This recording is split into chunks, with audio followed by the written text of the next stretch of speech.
नमस्कार दोस्तों, आपका स्वागत है मुद्दे की बात में। पहलगाम हमले के बाद पूरा देश ज़बरदस्त गुस्से में था, लेकिन उसके बाद भारत पाकिस्तान के बीच में जो एक कॉन्फ्लिक्ट हुआ, युद्ध हुआ, उसमें भारतीय सेना के मुंह तोड़ जवाब ने पूरी दुनिया को दिखा दिया कि आखिर हम आतंकवाद का जवाब किस तरीके से दे सकते हैं। लेकिन इस दौरान AIMIM के चीफ असदुद्दीन ओवैसी के रवैये ने पूरे देश को, सबको हैरान कर दिया। पूरे विपक्ष का शायद ही कोई ऐसा नेता हो, हालांकि पूरा विपक्ष एक ही सुर में सरकार के साथ था, पाकिस्तान को लताड़ रहा है, सेना के साथ कंधे से कंधा मिलाकर खड़ा है। लेकिन जो तेवर, जो शब्दावली असदुद्दीन ओवैसी की थी, वो शायद विपक्ष के भी किसी नेता की नहीं थी। ओवैसी ने पाकिस्तान को हर दिन आड़े हाथों लिया, हर दिन उनकी जो घोषणाएं थी, उनकी जो योजनाएं थी, उन्हें बेनकाब किया, उन्हें झूठा करार दिया। यहाँ तक कहा कि इस्लाम के नाम पर पाकिस्तान दुनिया को गुमराह कर रहा है, कुरान की आयतों का गलत इस्तेमाल कर रहा है। उन्होंने पाकिस्तान के इस दावे पर भी सवाल उठाया कि भारत में इस्लाम से जंग चल रही है। बिल्कुल एक, जिसे कहते हैं कि एक वकील की तरह, एक मुकदमे में एक वकील की तरह देश के पक्ष में खड़े होते हुए ओवैसी ने पाकिस्तान को जमकर घेरा और कहा कि जब यहाँ 20 करोड़ से ज़्यादा मुसलमान रह रहे हैं तो इस्लाम से जंग भला कैसे चल सकती है। इसके अलावा भी उन्होंने तमाम बातें कही जो पाकिस्तान को बेनकाब करने के लिए काफ़ी थी। अब इस दौरान करीब 15 दिन में पहलगाम हमला हुआ था 22 अप्रैल को, और उसके बाद आज तक अगर आप देखते हैं तो इन 2 हफ्तों में ओवैसी को लेकर हमें जिसे कहते हैं कि असदुद्दीन ओवैसी की छवि में ज़बरदस्त बदलाव देखने को मिला। सोशल मीडिया पर असदुद्दीन ओवैसी की तारीफ करते हुए वो लोग नज़र आए जो असदुद्दीन ओवैसी को लताड़ते नहीं थकते थे।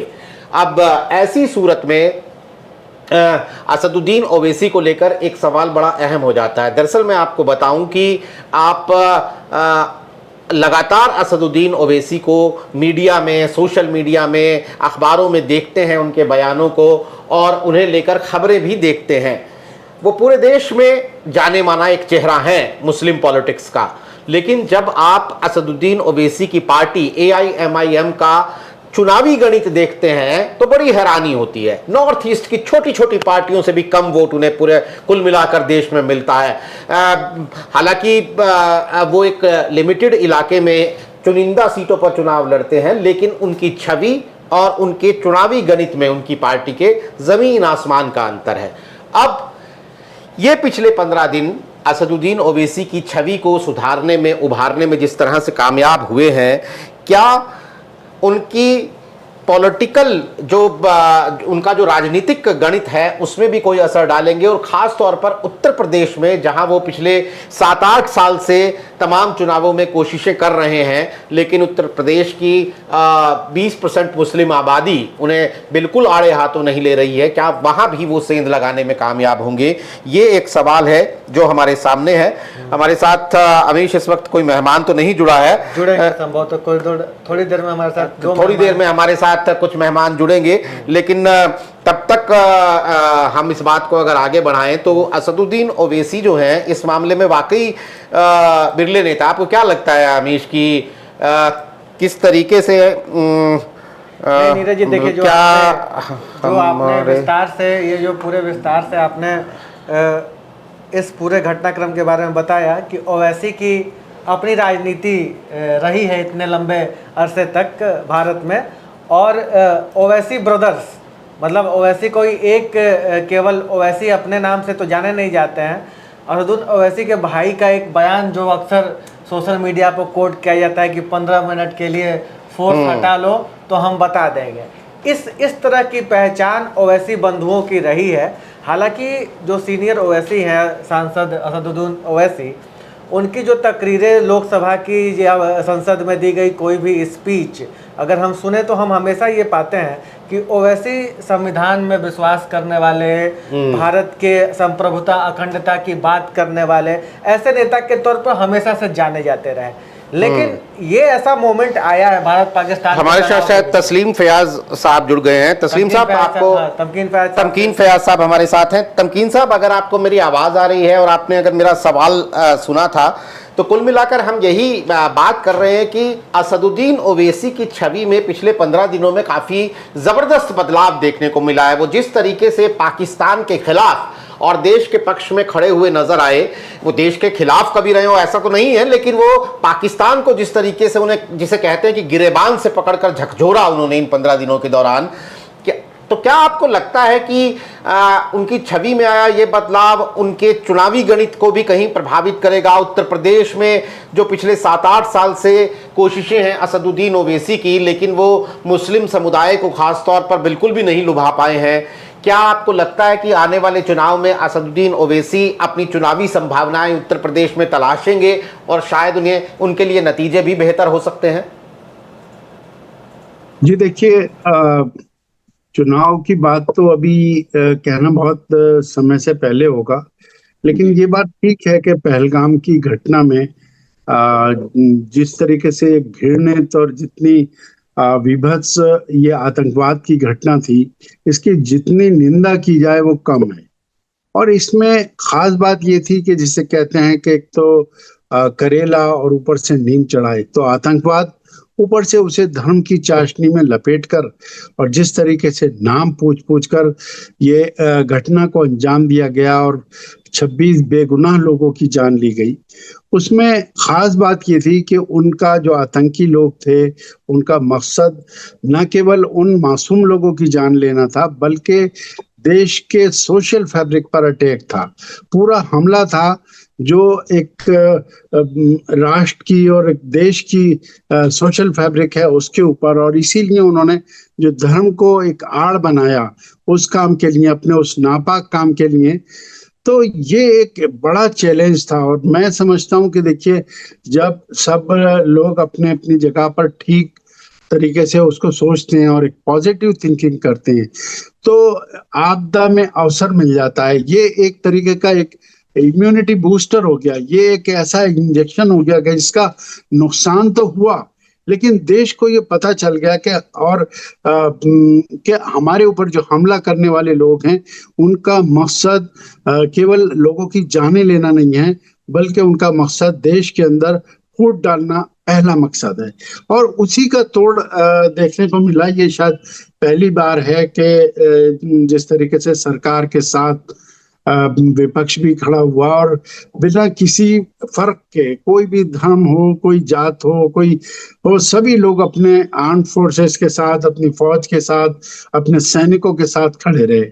उसी कड़ी में आप देखते हुए देखेंगे जिस तरीके से असदुद्दीन ओवैसी साहब को, उनकी एक अलग छवि थी, एक पर्टिकुलर एक मुस्लिम कम्युनिटी के नेता के रूप में उन्हें देखा जाता रहा। उनकी वेशभूषा, उनकी लैंग्वेज, उनकी बोली बिल्कुल अलग होती थी। आपने चाहे पार्लियामेंट की तकरीरें सुनी हों या उनके जो भाषण होते थे जनसभाओं में, वो सारी चीजें पर्टिकुलर कम्युनिटी को एड्रेस करती थी। उन्हीं के जो कहते हैं उनके इंटरेस्ट के ऊपर, उनके मुस्लिम कम्युनिटी को टारगेट करते हुए कि उनको किस तरीके से उन्हें पेश करती थी। लेकिन इस बार ये पहला मौका था जो देश की एकजुटता को दिखाते हुए उन्होंने ये बात कही, और वो अच्छी तरीके से ये समझ पाए कि ये जो अटैक हुआ है ये पाकिस्तान ने, या पाकिस्तान में बैठे हुए जिन लोगों ने ये काम किया है, जो मानसिकता है, वो भले ही धर्म की आड़ लेकर अपने एक गलत काम को और जो थोपने की कोशिश कर रहे हैं, इस घटना के बाद पूरा विश्व, एक एक मुल्क, एक एक देश में बैठा हुआ व्यक्ति पूरी तरीके से भारत की तरफ निगाहें लगाए बैठा था और उसको ये देख रहा था कि आखिर भारत इसमें क्या रिटेलिएट करता है, इस पे क्या एक्शन लेता है। जिस तरीके से भारत सरकार ने एक मजबूत एक्शन लिया, आतंकवाद के जो अड्डे थे उनके ऊपर सीधा अटैक किया, पिन पॉइंट अटैक किया, उसकी सभी ने तारीफ की। और बाद में भी जो घटनाक्रम हुआ आपने देखा, वहां पर देश का एक एक नागरिक, एक एक व्यक्ति जो है पूरे तरीके से उसमें देश के साथ था, अपनी आर्म फोर्सेस के साथ था, फौज के साथ था, और उन्हीं में एक असदुद्दीन ओवैसी साहब भी थे। और निश्चित तौर पर उनकी जो छवि है वो एक अलग तरीके से लोग देखते रहे। लेकिन इस बार उन्होंने जो अपना एक उनकी जो सलाहियत थी, उनकी जो नॉलेज थी, उसको चाहे वो धार्मिक रूप से हो या प्रेजेंटेशन, उनको लोग देखते हैं, चाहे आप उन्हें पसंद करें या उन्हें ना पसंद करें, लेकिन आप उनको इग्नोर नहीं कर सकते। असदुद्दीन ओवैसी एक ऐसी शख्सियत है और इसीलिए उनको इतनी अहमियत मिली। जी नीरज जी। नहीं, ये बहुत गर्भित टिप्पणी रही और सर इस आपकी। बात को और आगे बढ़ाते हैं नीरज जी, बहुत इंटरेस्टिंग है। बड़ी बड़ी चर्चा बटोरी ओवैसी साहब ने अपने बयानों से। उन्होंने कुरान पाक का हवाला देते हुए पाकिस्तान को ठोका, पाकिस्तानी सेना को नसीहत दी। पाकिस्तानी सेना ने अपने ऑपरेशन का नाम ऑपरेशन सिंदूर के बरक्स एक दिया, तो ओवैसी ने कुरान के हवाले से उसको भी कहा कि तुम लोग कुरान की गलत व्याख्या कर रहे हो। उन्होंने जिहाद, तमाम चीज़ों के मतलब समझाने की कोशिश की उस संदर्भ में जिसको इस्लाम सही संदर्भ में सही समझता है। बहुत सब काम किया ओवैसी ने। लेकिन तमकीन साहब, मेरा एक सवाल है, चूंकि हम लोग इसमें राजनीति भी तलाशेंगे। देखिए क्या है कि पॉलिटिकल लीडर्स जो होते हैं, वो जो बयान देते हैं, उस बयान में कहीं ना कहीं उनकी ये लालसा तो होती है कि उनके राजनीतिक हित सतह। ठीक है कि अभी ऑपरेशन सिंदूर में भारतीय सेना के अदम्य साहस और वीरता की हम लोग चर्चा कर रहे हैं, और आपकी बात ये बिल्कुल सही है कि देश का हर एक नागरिक चाह रहा है कि जो इस साजिश के पीछे जो भी आतंकवादी और जो भी आतंकवादियों को पनाह देने वाले उनके सरगना हैं, उनको नेस्तनाबूद कर दिया। यही देश की हर आदमी की चाहत, और इस चाहत के साथ वो देश की सेना के साथ खड़ा है। लेकिन मेरा सवाल यह है कि ओवैसी साहब की इन बातों के पीछे की राजनीति को भी समझा जाना चाहिए। क्या ये कोई डिजाइन है? डिजाइन इस सेंस में कि भारत एक सेकुलर देश है, इसको बताने के लिए, या इस पूरे मामले का एक ग्रैंड नैरेटिव पेश हो कि ओवैसी, जैसे ओवैसी जी पर आरोप तो ये लगते रहते हैं ना, बीजेपी की बी टीम की तरह एक्ट करते हैं, उन जगहों पर चुनाव लड़ने पहुंच जाते हैं जहां इंडिया अलायंस के कैंडिडेट होते हैं और उनके जीतने की संभावना होती है, वहां ओवैसी उतर जाते हैं। जैसे कि इस बात चर्चा है कि बिहार में वो पूरे दमखम से उतरेंगे। तो क्या ओवैसी किसी डिजाइन के तहत भी इस तरह के बयान दे रहे हैं? क्या इसकी भी कोई संभावना आपको नजर आती है? तमकीन साहब, पहला रिएक्शन आपसे लूंगा, फिर हमारे साथ दूसरे गेस्ट जुड़ेंगे, उनसे भी इसी बात पर रिएक्शन लूंगा। जी देखिए, आपने जैसा कहा कि कोई भी राजनीतिक व्यक्ति, उसका एक एक अमल, एक एक कृत्य जो होता है, कहीं ना कहीं उसके पीछे उसकी राजनीतिक महत्वाकांक्षाएं होती जरूर हैं। और ऐसे में हम ये मान के अगर चले भी कि ओवैसी साहब जो है वो अपना एक जो उनका कैनवास था उसको बहुत ब्रॉड करके पेश करने में कामयाब हुए हैं इस मौके पर, और निश्चित तौर पर उनको फायदा जरूर मिलेगा। और कम से कम मैं ये कह सकता हूं कि जो उनकी राजनीति है वो दलित और मुस्लिमों को लेकर जिस तरीके से वो एक साथ लेके चलने की कोशिश करते रहे हैं। हालांकि जैसा आपने कहा कि अक्सर उन पर यह इल्जाम भी लगा कि ये बीजेपी की बी टीम है, और उसके पीछे जब जब भी किसी ने अपने ये सवाल उठाया तो उसने यही कहा कि देखिए, ये इनका जो जब भी ये चुनाव लड़ने आते हैं तो ऐसी जगहों पर लड़ते हैं जहां पर इनके कैंडिडेट जो हैं वो डिवीजन कर जाते हैं, मुस्लिमों के वोटों में बंटवारा होता है और किसी कम्युनिटी का वोट इनको मिलने में सफलता नहीं हो पाती। और यही बड़ी वजह थी कि इनको कामयाबी बहुत कम मिलती थी, और इनकी जो सीटें थी वो मतलब वोट प्रतिशत इतना नहीं हो पाता था कि वो जीत में बदल सके। लेकिन इस बार जिस तरीके से उनको एक उनका एक अपना पूरा चेहरा बदला है और लोगों ने दूसरे तरीके से देखना शुरू किया है। खासकर मैं आपसे जैसे कह रहा था कि आप उन्हें पसंद करें या ना करें, आप उनको बुरा समझें, लेकिन इग्नोर नहीं कर सकते। इन ओवैसी जी का जो फैक्टर था, वो सबसे ज्यादा इनसे घृणा करने वाले लोग इनसे मोटिवेट होते थे, इनके स्पीचों से, इनके भाषण से, जो इनको इनके फेवर में लोग कम आते थे और इनके खिलाफ ज्यादा चले जाते थे, और वही एक फैक्टर नुकसान करता था। मैं समझता हूँ वो फैक्टर अब इनका न्यूट्रलाइज हुआ, इनके इस रवैये से, इनका इस एटीट्यूड से। अब वो उनको जो नफरत करने वाले लोग हैं उनमें शायद कमी आएगी, और वो इनकी बात सुनना चाहेंगे, चाहे माने चाहे ना माने, चाहे वो वोट में तब्दील हो या ना हो। लेकिन आज जो ओवैसी साहब के नारे होंगे आने वाले चुनाव में, या इनके जो आह्वान होंगे, जो इनके पॉइंट्स होंगे, उनको लोग कम से कम जो इनके प्रति नफरत होती थी, एक सोच ये थी कि ये एक पर्टिकुलर कम्युनल लैंग्वेज यूज करते हैं, ये एक कम्युनिटी के लिए बोलते हैं, कम से कम उसमें कमी आएगी। जी आमिर जी। बिल्कुल। मैं दोस्तों की 2017 में उत्तर प्रदेश के चुनाव में असदुद्दीन ओवैसी की पार्टी AIMIM ने कदम रखा था। 38 सीटों पर चुनाव लड़ा, सभी की सभी हार गई और उन्हें कुल मिलाकर उत्तर प्रदेश के उस चुनाव में वोट मिला 0.25%, यानी 1% का चौथा हिस्सा। 2022 के विधानसभा चुनाव में 100 प्रत्याशी उतारे, सभी के सभी हार गए और वोट मिला आधा फीसदी। हालांकि अगर आप ऐसे देखेंगे तो जंप जो है वो 100% का जंप हो गया, लेकिन आधा फीसदी कुल मिलाकर वोट मिला। 2024 के पंचायत चुनाव में 19 उम्मीदवारों ने नगर निगमों में कई पार्षदों की सीटें जीती। इसके अलावा 33 उम्मीदवार नगर पालिका परिषद के सदस्य हैं उनकी पार्टी के, और कुल मिलाकर वोट परसेंटेज उन्हें 2% के आसपास मिला। यानी लोकल बॉडी इलेक्शंस में, चूंकि वहां पर वैसे भी उम्मीदवार का अपना रसूख भी काम करता है, तो वहां पर असदुद्दीन ओवैसी की पार्टी के झंडे के तले कुछ मैंने आपको संख्या बताई कि कई नगर निगमों में पार्षद और सदस्य जीते हैं। तमकीन साहब, वो बात जो हम बार बार कर रहे हैं कि जब चुनाव होते हैं तब तो हम NDA यानी बीजेपी की तरफ से भी ये देखते हैं ना कि एक पाकिस्तान का डर दिखाया जाता है। पश्चिमी उत्तर प्रदेश में अक्सर हम बीजेपी के नेताओं का जो इलेक्शन कैंपेन है उसका ये एक उसकी ये धुन रहती है कि पाकिस्तान भेज चले जाओ, जिसको अच्छा नहीं लग रहा है वो पाकिस्तान चला जाए, यहाँ जीते, अगर बीजेपी हारी तो पाकिस्तान में पटाखे फूटेंगे। तो एक एंटी पाकिस्तान नैरेटिव बनाकर बीजेपी जो है वो हिंदू वोट को मोबिलाइज करती है। तो अब ये एंटी पाकिस्तान नैरेटिव का तो एक चेहरा असदुद्दीन ओवैसी साहब भी बन रहे हैं।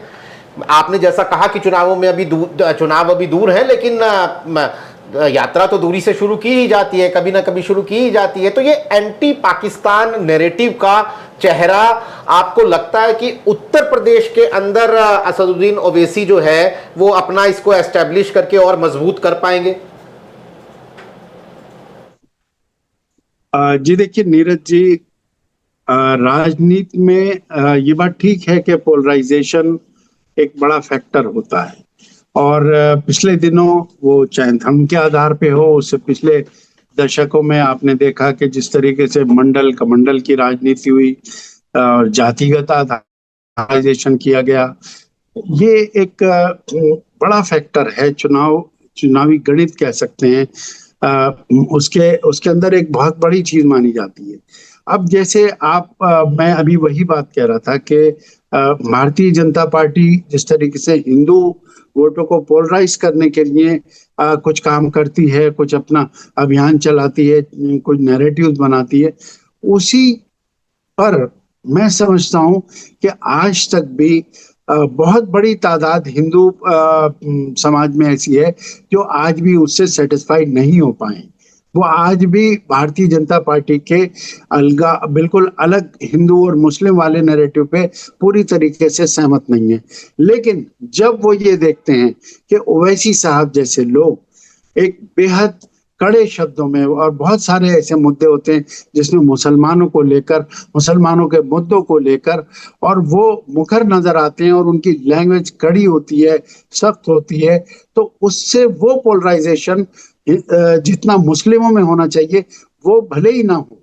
और जैसा आपने अभी नतीजे बताए, जिस तरीके से परसेंटेज बताई, उत्तर प्रदेश एक बहुत बड़ी तादाद मुस्लिमों की यहाँ पर रहती है, उनमें जब पोलराइजेशन नहीं हो रहा, तो मैं तो यही कहूंगा कि मुस्लिमों में उसका पोलराइजेशन का असर नहीं पड़ता। लेकिन हाँ, बीजेपी को फायदा होता है ओवैसी जी के उन भाषणों से, उनके स्पीचेस से, और जो हिंदू वोटर बीजेपी से उनके सेटिस्फाई नहीं भी हो पाता, वो इनसे नाराज होकर रिटेलिएशन में और नाराजगी में, ये समझिए, वो बीजेपी की तरफ चला जाता है।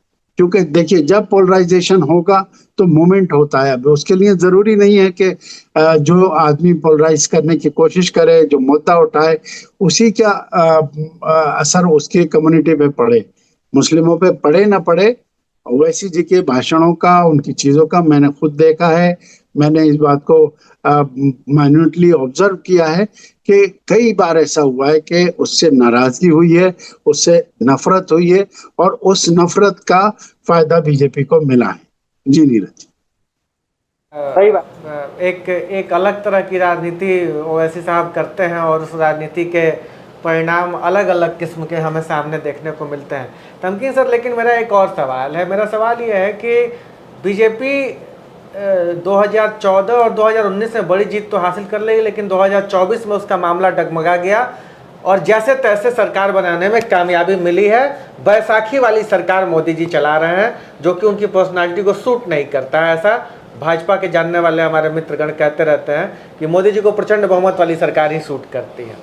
खैर, बीजेपी की एक कोशिश है, और ये कोई लिखित कोशिश नहीं है, या ऐसा नहीं कि ऑन स्क्रीन कह के की गई कोशिश है। इसकी राजनीतिक विश्लेषण से ये बात समझते हैं हम लोग कि बीजेपी चाहती है कि विपक्ष के पास जो एक सॉलिड मुस्लिमों का वोट है, वो उस वोट बैंक में सेंधमारी हो जाए। इसके लिए वो तमाम प्रयास करते हैं। कभी पसमानदा मुसलमानों को गिनने की बात, कभी पसमानदा मुसलमानों के पिछड़ेपन की बात, कभी ये कहना कि जो प्रधानमंत्री से जुड़ी हुई जितनी भी सेंटर की योजनाएं हैं उनका ज़्यादा से ज़्यादा फायदा मुसलमान समाज को मिलता है। चाहे वो ट्रिपल तलाक के एवोल्यूशन की बात करके मुस्लिम महिलाओं के दिल जीतने वाली बातें, तमाम कवायद हम लोग देख चुके हैं। एक कवायद क्या ये भी है कि मुसलमानों का एक ऐसा लीडरशिप खड़ा करो जो विपक्ष के साथ न हो, वो कोई तीसरा शख्स हो, वो सारा वोट तोड़े, जितना तोड़े उतना अच्छा, क्योंकि उधर टूटेगा। हमें तो मिल नहीं रहा है, 8% से बढ़ नहीं रहा है वो वोट शेयर लोकसभा का। तो क्या ये एक लीडरशिप खड़े करने के ग्रैंड प्रोग्राम की तरह भी देखा जाना चाहिए, जो ओवैसी जी को इतनी तारीफ और ये सब मिल रहा है, चौतरफा उनके वीडियोस शेयर किए जा रहे हैं। इवन भाजपा के उनके मित्र जो ओवैसी जी को सुबह शाम पानी पी पी कर कोसते थे और पाकिस्तानी साबित करते रहते थे, वो भी आज उनको राष्ट्रवादी, देश प्रेमी और न जाने क्या क्या कह रहे हैं। तो ये क्या इस तरह की भी कोई कोशिश हो सकती है? देखिए अमीर जी, ये बात जिस तरीके से आप सोच रहे हैं बिल्कुल एक अलग पहलू है, और इस पे आपकी निगाह जो पैनी निगाह है, आपकी निगाह से ये चीज बच नहीं पाई। लेकिन इतना ये हो सकता है कि इस तरीके से भी कोई सोच हो कि भाई मुस्लिमों का जिस तरीके से कम से कम उत्तर प्रदेश का चुनाव अब सामने है, सबसे पहले तो बिहार और इसके है ही, लेकिन जो पोलराइजेशन की बात यहाँ पर देखी गई, खासकर समाजवादी पार्टी के लिए, जिस तरीके से 90% से अधिक मुस्लिम वोट तमाम चीजों को छोड़कर एक तरफा हो गया, वो एक अलार्मिंग था। और उसके ऊपर ये विचार करना बहुत जरूरी था कि आखिर ये क्यों हुआ और इसके क्या फैक्टर हैं। और भारतीय जनता पार्टी की कोशिश ये रही, पिछले दिनों भी आपने जैसे देखा, पसमानदा मुस्लिमों का मुद्दा काफी उठाया गया, उसको लेकर कोशिश की गई कि मुस्लिमों का वोट जो है कहीं ना कहीं डिवाइड हो सके।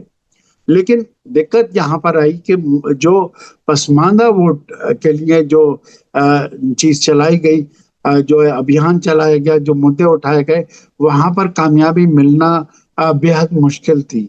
क्योंकि जो इस वक्त की कंडीशन है, मुस्लिम समाज की कंडीशन है, उसमें जातिगत आधार पर अगर आप बंटवारा करेंगे, जो अशराफिया में और पसमानदा में करेंगे, तो आज के जो जातिगत आधार पर अशराफिया हैं, सो कॉल्ड सैयद हैं, मुगल हैं, पठान हैं, उन लोगों की वो स्थिति नहीं है जो कि आज़ादी के समय थी। जो उनकी ज़मीनें थी, जो ज़मींदार थे उनकी ज़मीनें चली गई, जो नवाब थे उनकी नवाबी चली गई, जो जहाँ पर था उसकी आज वो कंडीशन नहीं है। बल्कि जो जिनको आप पसमानदा कह रहे हैं, चाहे वो अंसारी हों, बंजारी हों, कुरैशी हों, वो वो लोग हैं जो अपनी हाथ के हुनर के चलते, अपनी मेहनत के व्यापार के चलते उन्होंने खुद से कुछ कमा के अपनी एक हैसियत बनाई है, और वो हैसियत आज उनको पसमानदा से ऊपर ले जाके खड़ा कर देती है। तो जो आप नैरेटिव को बनाकर जिसको एड्रेस करना चाहते थे, वो आज पसमानदा है ही नहीं, पहली बात आर्थिक आधार पर। दूसरी बात ये कि धार्मिक आधार पर वो लोग कहीं ज्यादा कट्टर हैं जिनको आप टारगेट कर रहे थे, तो वो बैकफायर कर गया। बीजेपी का वो जो मेहनत थी, वो जो एक चीज लेके चले थे कि पसमानदा मुसलमानों के लिए एक अलग अभियान चलाया था, वो कामयाब नहीं हो पाया। अब जहां तक ओवैसी साहब की बात है, ओवैसी साहब जिस तरीके से इस समय उठे हैं और जो उनको सपोर्ट मिली है, ये मैं समझता हूं कि ये इस वक्त में देश का मुद्दा था। देश के मुद्दे में सभी लोग साथ थे, और ओवैसी साहब ने भी अपना जो एक एटीट्यूड किया पॉजिटिव था, बहुत उनकी तारीफ की जाना चाहिए। लेकिन पॉलिटिकली उनको कितना इसका फायदा हो पाएगा, क्या वो एक जब राजनीतिक कोई सामने चुनाव होगा, उसके क्या मुद्दे होंगे, वहां पर ये ओवैसी साहब का नया चेहरा कैसे फिट हो पाएगा, इसको अभी कहना मुश्किल है। जी अमीर जी। नहीं, बड़ी महत्वपूर्ण टिप्पणी। हमारे साथ वरिष्ठ पत्रकार राजनीतिक विश्लेषक सैयद कासिम जी भी। कासिम सर, सवाल आपसे है, हम लोग बात कर रहे हैं ओवैसी फैक्टर, अचानक से भारत पाकिस्तान के बीच तनाव, युद्ध के हालात, और कब छोटे स्केल का युद्ध भी कह लीजिए।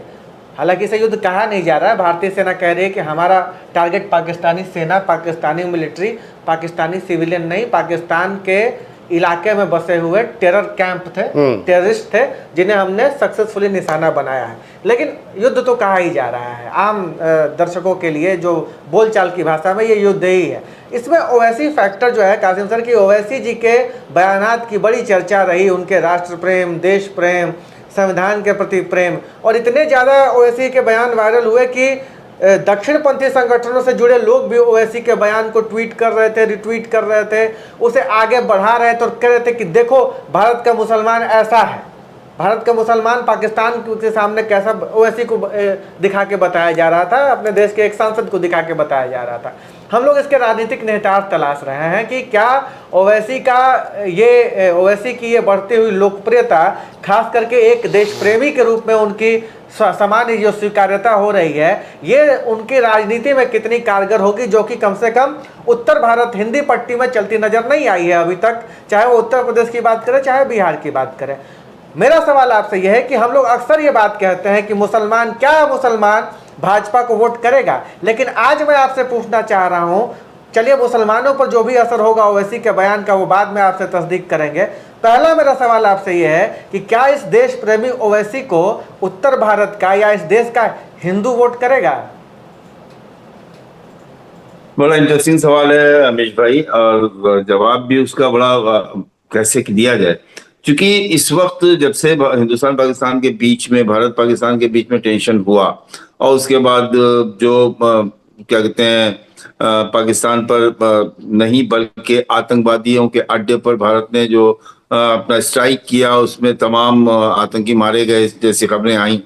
उसके बाद पाकिस्तान ने भी अपने यहाँ जो शेल्स वगैरह फेंके, जिसमें तमाम हमारे भारतीय शहीद हुए, जो आम नागरिक भी थे, उसमें सैनिक भी थे, और उसके बाद एक एडमिनिस्ट्रेटिव ऑफिसर भी थे, इत्तेफाक से मेरे अच्छे दोस्त थे।